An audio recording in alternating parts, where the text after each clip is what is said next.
소설가 최국철 씨의 서재를 보면 그가 소설가라기보다는 역사학자라는 생각이 들게 한다.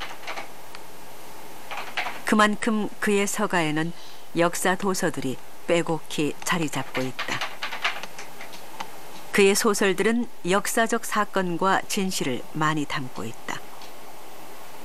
최국철 씨가 자신의 고향 마을을 무대로 쓴 장편 소설 광복의 후예들도 진실한 역사 사실과 인물들에 의해 구상되고 쓰여진 값진 작품이다. 현재 연변작가협회 상무부주석으로 사업하면서 부지런히 작품을 쓰고 있는 최국철 씨는 평소 이곳 두만강 원성대교를 자주 찾는다. 두만강에 어려있는 우리 조상들의 옛 이야기가 들리기라도 하는 듯 그의 두만강 사랑은 유별나다.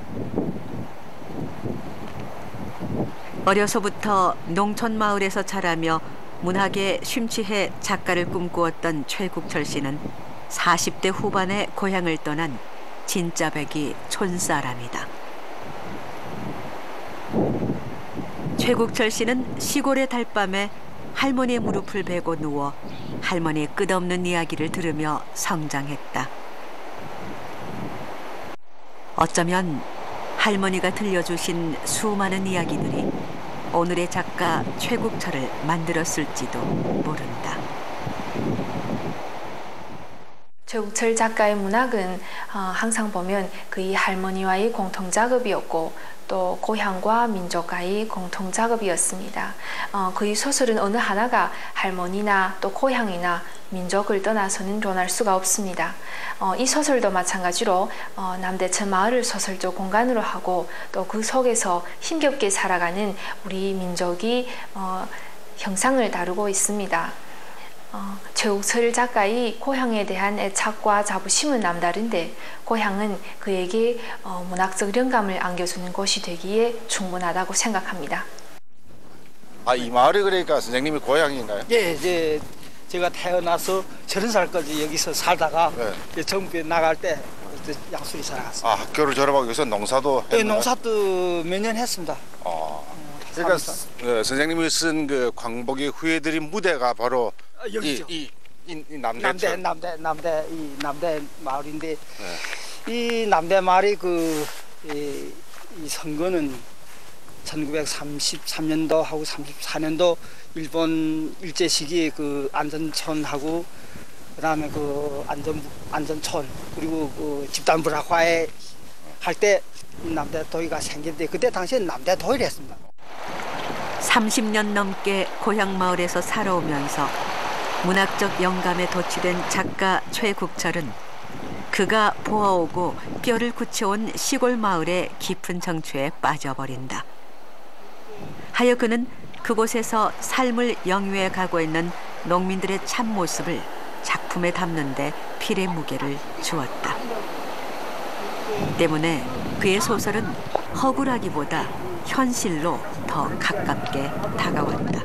일반적으로 제 소설을 본 후에 선생님뿐만 아니라 많은 독자들이 얘기를 할 때 이게 진실한 이야기인가 할 때 일반적으로 그 작가가 그 대답이 여러 가지 있죠. 진실한 이야기도 할 수도 있고 허구라 할 수도 있는데 저는 이 간도전설을 이어서 광복 후예들 쓰는 그 가운데서 할머니와 많이 합작했고 할머니 돼서 그 당시 할머니와 같이 살았던 그 군상들 그다음에 그 당시에 토지약 일어나면서 그 지수가 이 시대에 의해서 몰락하는 이 과정.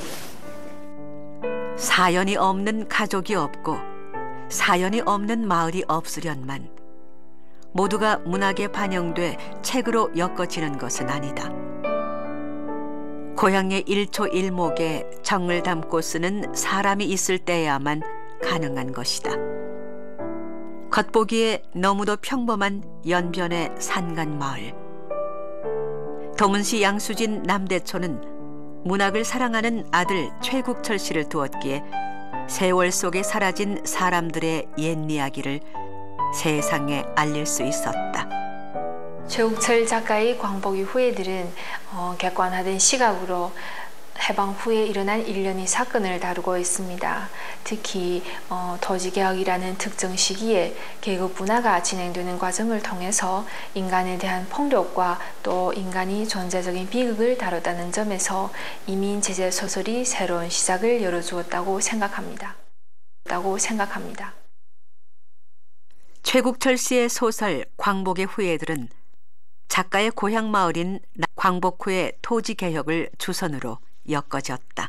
결국에 이 남대촌이란 이 마을은 연변 속에 한 자그마한 마을이지만 여기에서 사는 인간들을 그림으로 해서 우리 전체 우리 민족이 생활상을 축소를 했고 축소판이 아닌가 이런 데서 먼저 노렸기 때문에 한계촌을 제가 잘 아는 남대촌을 제가 선택했고 또 이 속에서 제가 살면서 느낀 인간상을 군상들을 소설 속에다가 넣어야 되겠다는 책임감으로서 부모의 재산을 물려받은 젊은 지주의 모습으로 살면서 남대촌 사람들은 그것을 운명으로 받아들였다. 소설을 보면 해방 후에도 남대천 사람들은 여전히 가난에 허덕입니다. 가난에 시달리는 일개 농민으로서 해방이라는 민족의 기쁨보다는 당장 일용할 양식이 더 시급한 문제로 되었습니다. 그 당시 농촌을 들여다보면 마을 전체가 거의 지주의 소유였고 우리 농민들은 거의 대부분이 지주에게 빚을 지고 있을 정도로 무척 힘들었습니다. 그러다 광복을 맞은 남대촌 사람들은 토지개혁과 함께 진정한 해방의 기쁨을 맛보게 됐다. 당중앙의 새로운 토지 정책은 남대촌 사람들에게도 공유지가 차려지게 했다. 자기의 땅이 있게 된 남대촌 사람들은 이 땅의 진정한 주인이 됐음을 알게 된다. 1946년 3월 20일 중공중앙 동북국에서 괴뢰 정권의 토지를 처리할 때 관한 지시를 반포했다. 여기에는 모든 동북 경내의 일본 침략자와 괴뢰 정권의 토지, 개척지, 만척지 및 일본인과 대한 간의 소유지를 즉시 무대가로 땅이 없거나 적은 농민에게 나누어 주어 순경에 이롭게 하고 인민들의 식량을 증가하며 땅을 묵이지 말게 해야 한다라고 했다. 이에 따라 연변전원공서도 길림성 연변행정독찰전원공서 포고 제12호를 반포한 후 땅이 없거나 적은 농민들에게 공유지를 무상으로 나누어 주었다. 각 현에서는 이 지시를 받은 후 즉시 공유지 처리위원회를 건립하고 순경과 결합하여 공유지를 분배하는 고조를 일으켰다. 연변의 토지개혁은 3개 단계로 나뉘어 진행됐다. 첫 번째 단계는 한간 주구를 반대하고 청산하는 투쟁 가운데서 군중을 조직 발동해 지주의 토지를 몰수하여 농민들에게 나누어 주는 것이었다. 토지 공작 때는 농촌에 내려가 군중들을 발동하고 계급 각성을 불러일으켜 농회를 조직했다.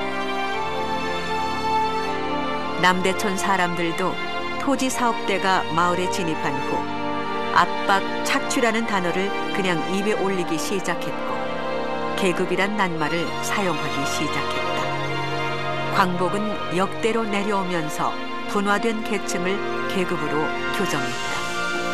토지개혁의 두 번째 단계는 큰 놈을 잡고 감춘 재산을 들춰내는 것이었다. 연변의 농촌들에서는 회역 대비의 방법으로 농민들의 계급 각성을 한층 더 제고해 반동 지주들의 검은 토지와 감추어둔 총기, 식량과 재산들을 사출해냈다.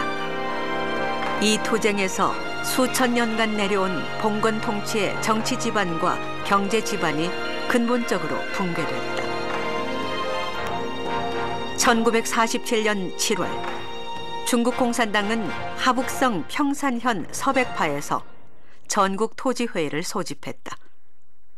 회의에서는 토지를 평균적으로 분배하고 봉건적 착취를 철저히 소멸하고 농민들의 토지 문제를 철저히 해결하는 중국 토지법 대강을 채택했다. 1947년 10월 7일 중공중앙에서 반포한 중국 토지법 대강은 봉건적 미신, 봉건적 토지 제도를 철폐하며 토지는 밭갈이 하는 자에게라는 토지 제도를 실시한다. 농촌 인구에 따라 토지를 평균적으로 분배해 농민들이 동등한 토지를 소유하고 그것이 개인 소유로 되게 해야 한다고 규정했다. 연변에서는 성당위 토지 정신에 근거해 각지에서 빈곤농 대회를 열었으며 토지법 대강을 학습하고 토지를 평균 분배할 문제를 연구했다. 토지개혁의 세 번째 단계는 1947년 11월부터 이듬해 4월까지였는데 주요 과업은 토지 평균 분배와 대오 정돈이었다. 1948년 3월부터 연변 각지에서는 당의 용도 밑에 토지 평균 분배 위원회를 내오고 인구에 따라 토지를 분배하기 시작했다. 우선 빈곤농들의 요구를 만족시켰으며 토지가 평균 수보다 적은 중농에 대해서는 부족되는 부분을 보태주고 토지가 평균 수보다 많은 사람에 한해서는 그대로 두었다. 지주 분농들이 노동 가운데서 자신을 개조하게 하기 위해 그들에게도 농민들과 같은 수의 토지를 분여했다. 토지 분배 시 여러 민족의 생산 습관과 특점도 고려돼 노는 대부분 조선족 농민들에게 분여되고 밭은 대부분 한족 농민들에게 분여됐다. 당시 연변에는 5개 현의 인구가 도합 71만 8,886명 있었는데 그중 조선족이 81.9%를 차지했다. 그번 토지 분배에서 연변의 55만 167명의 농민들이 도합 18만 2,064헥타르에 달하는 토지를 분배받았다. 이는 농촌 인구 매인당 토지를 0.33헥타르 분배받은 것으로 된다. 빈곤농들은 또 생활에 따라 가옥, 가축, 농기구, 양곡도 분배받았다. 실제 남대촌의 지주들도 이렇게 토지를 빼앗겼고 그 토지는 가난한 농민들에게 분배됐다. 자기의 땅을 갖게 된 남대촌 사람들은 한겨울에 언 땅을 파헤치고 자기 이름자가 박힌 말뚝을 깊숙이 박았다. 이들은 땅의 주인된 현실이 미덥지 않아 달밤에 자기 밭에 나가 땅을 쓰다듬었다.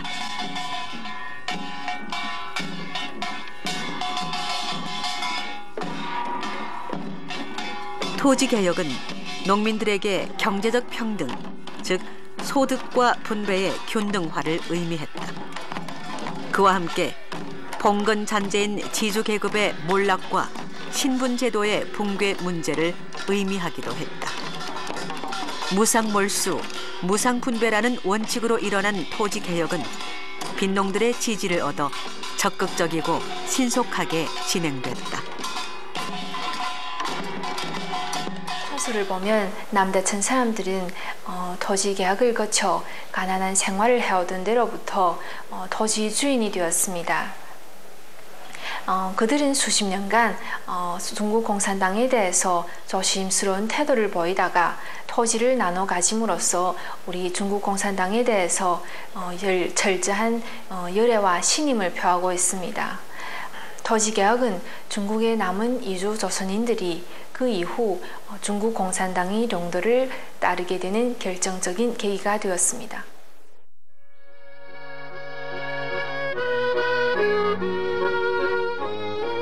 당시 연변에는 토지를 분배받은 농민들의 기쁨을 반영한 농민의 노래가 가는 곳마다에서 높이 울려 퍼졌다. 마반산 높은 멍에 아침에 서고 이동산 깊은 숲에 먹구리 운다. 남대촌 사람들도 이 노래를 부르며 해방된 새 삶의 희열을 느끼게 됐다. 대다수의 조선족 농민들에게 있어서 땅은 일생의 꿈이었다.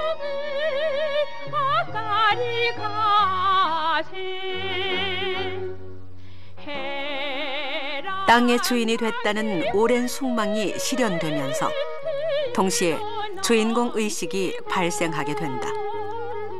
봉건 착취제도를 소멸한 토지개혁 운동은 계급 전선을 명확히 밝혀놓았을 뿐만 아니라 농민들의 계급 각성도 높였다.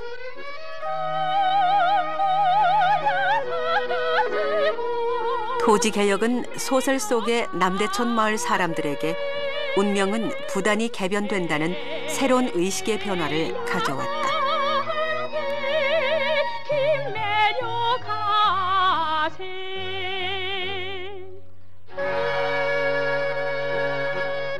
소설에서 이주 농민들은 토지에 대한 강한 집착이나 열망을 드러내고 있습니다. 이는 결코 이주민들에게 있어서 해방은 토지 문제의 해결이라는 인식으로 받아들여지며 또 토지 개혁이 기대는 농민들에게 이식 변화의 결정적인 계기로 작용합니다. 이는 토지와 직접적인 관련이 없는 한 해방은 무용한 것이며 또 이주농민들에게 있어서 토지 문제의 해결이야말로 그들에게 가장 큰 현안이었음을 상기시켜 줍니다.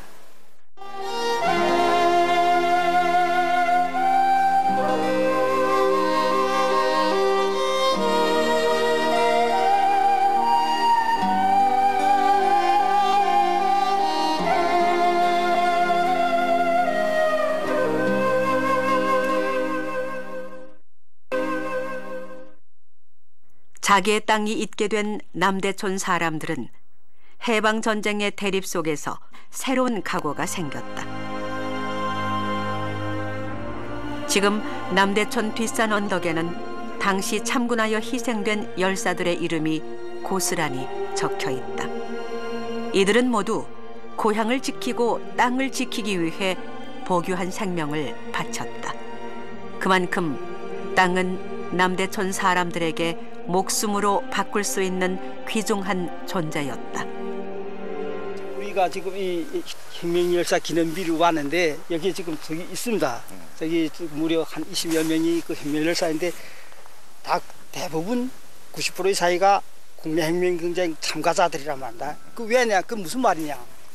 우리 토지를 나눠준 후에 우리 그 농민이 자제들이 대량으로 그 상권할 때입니까? 그때 무슨 구원 나왔는가? 내 땅을 지키자, 승리 과실을 지키자 이런 구호 나왔는데 결국에 승리 과실이란 게 뭡니까? 내 땅을 그러니까 국민당에 와서 뺐으니까 내 땅을 지키자 이런 구호가 있었기 때문에 우리 이 남대촌의 그 우리 농민 자제들이 근 30여 명이 참군했습니다. 그리고 그 국내혁명 전쟁 시기에 한 20여 명이 지금 그 희생됐고 이 열사비에 붙였는데 결국에 그 리면 또 따져보면 결국에 땅에 대한 열망과 땅을 지키자는 그 어떤 그 승리 과실을 지키자는 그런 그게 아니겠는가 이런 생각. 자기의 땅을 지키기 위해 참군한 남대촌 사람들의 일화는 당시 우리 조선족의 수많은 아들 딸들이 고향을 지키고 땅을 지키기 위해 용역 참군하고 전선 원호에 나섰던 것이다. 한마디로 우리의 땅은 목숨으로 지켜낸 귀중한 유산인 것이다. 광복이 되고 공화국이 성립돼 70년 세월이 흘렀다. 토지개혁 때에 민중들에게 나누어 주었던 땅은 역사 시기의 변화와 함께 다시 국가의 소유에 들어갔다.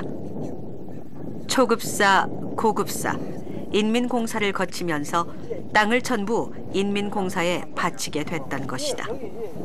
그리고 1978년 삼중천회가 있은 후에 다시 땅의 사용권이 농민들에게 돌아갔다.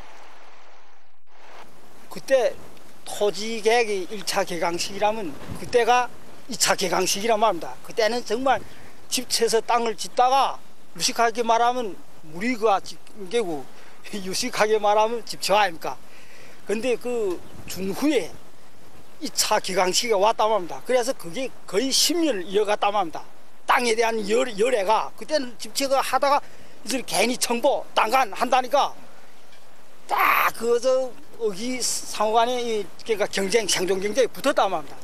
그래서 거의 이 10년간에 하다가 그 다음에 이제는 무식이 넘어가니까 양식관이 넘었단 말입니다. 양식관이 넘으니까 자인이 배가 이제는 고프던 때부터 배가 부르단 말입니다. 배가 부르는데 또 뭐인가 돈에 대한 욕심이라고 합니다.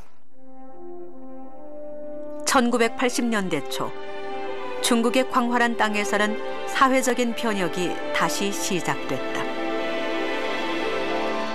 농촌에서는 전면적인 개혁을 추진하여 집체 생산 방식을 가정도급 경영 방식으로 하면서 통일 경영과 분할 경영을 병행하고 이중 경영 체제를 확립했다.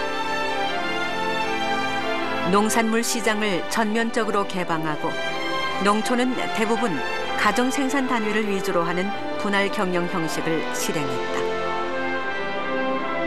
일부분의 사람들이 먼저 부유해지기 시작했다. 남대촌의 인간사는 교대가 아니고 더구나 설명도 아니다. 인류 역사는 기원을 기록하면서 일직선으로 달리는 것이 아니다. 다시 원점으로 돌아올 수 있는 가변성이 있기에 작가는 남대촌의 역사에 대해 근면이라는 특별한 설명과 교대를 했다.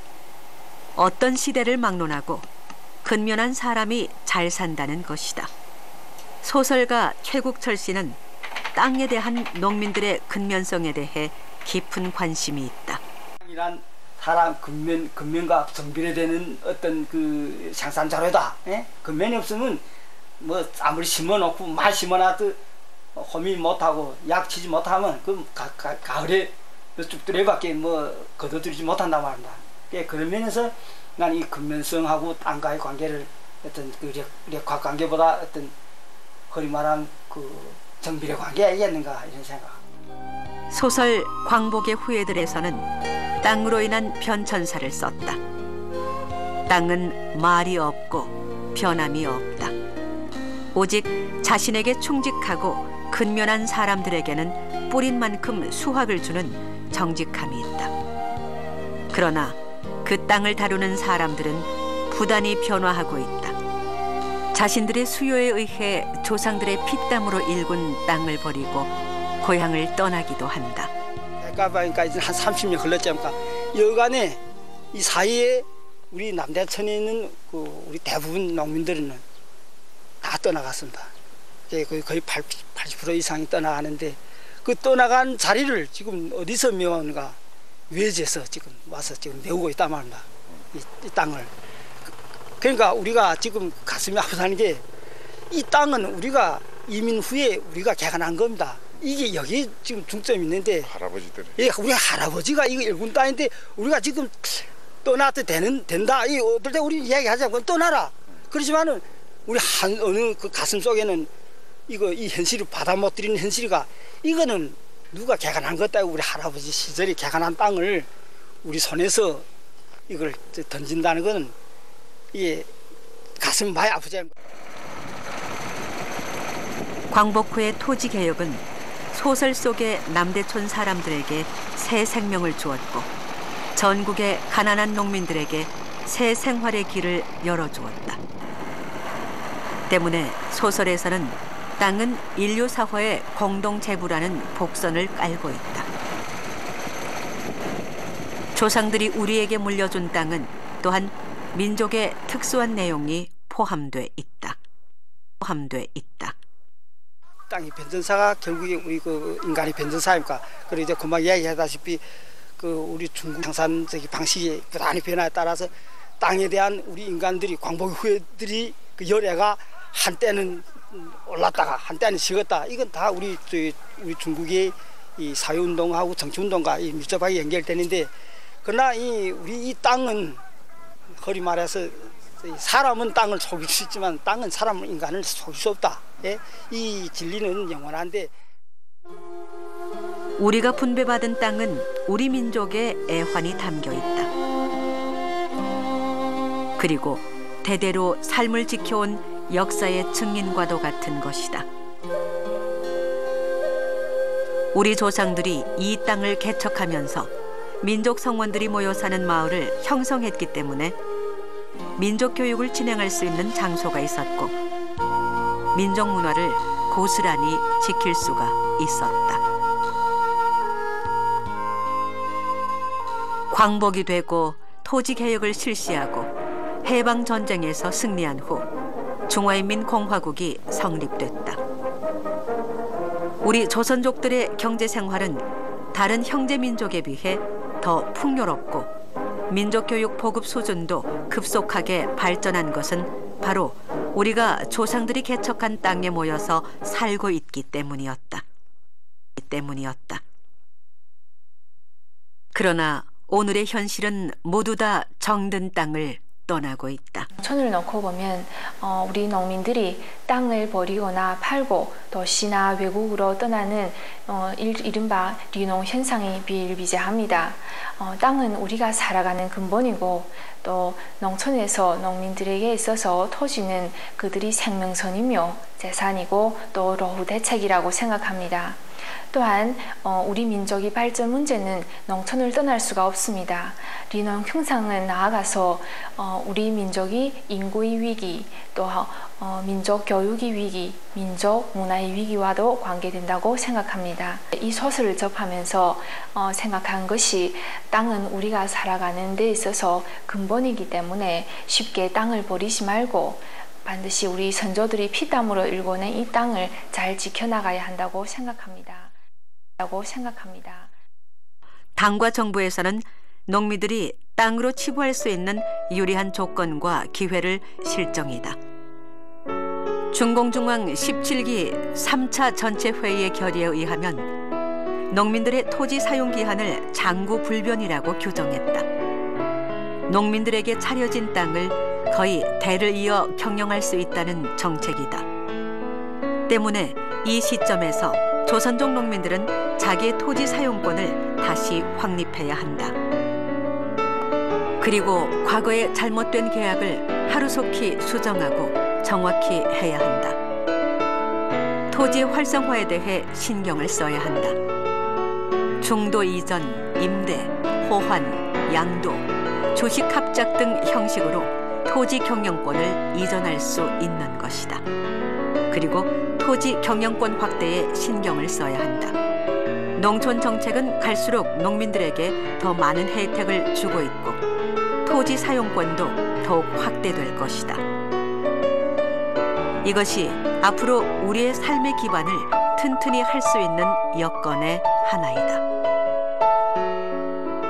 최국철 씨의 소설이 그 후과를 암시하는 바가 큰 것이다. 우리 민족의 변천사는 땅의 변천사이다. 땅을 떠나는 우리 민족의 오늘의 현실을 막을 수 없다. 눈앞의 이익은 일순간에 지나지 않을 수 있지만 땅은 어제도 내일도 우리를 소리 없이 지켜줄 수 있는 것이다. 그러나 언제까지 우리를 기다리고만은 있지 않을 것이다. 더 부지런하고 착한 주인에게 자신의 풍요로운 품을 내줄 것이다.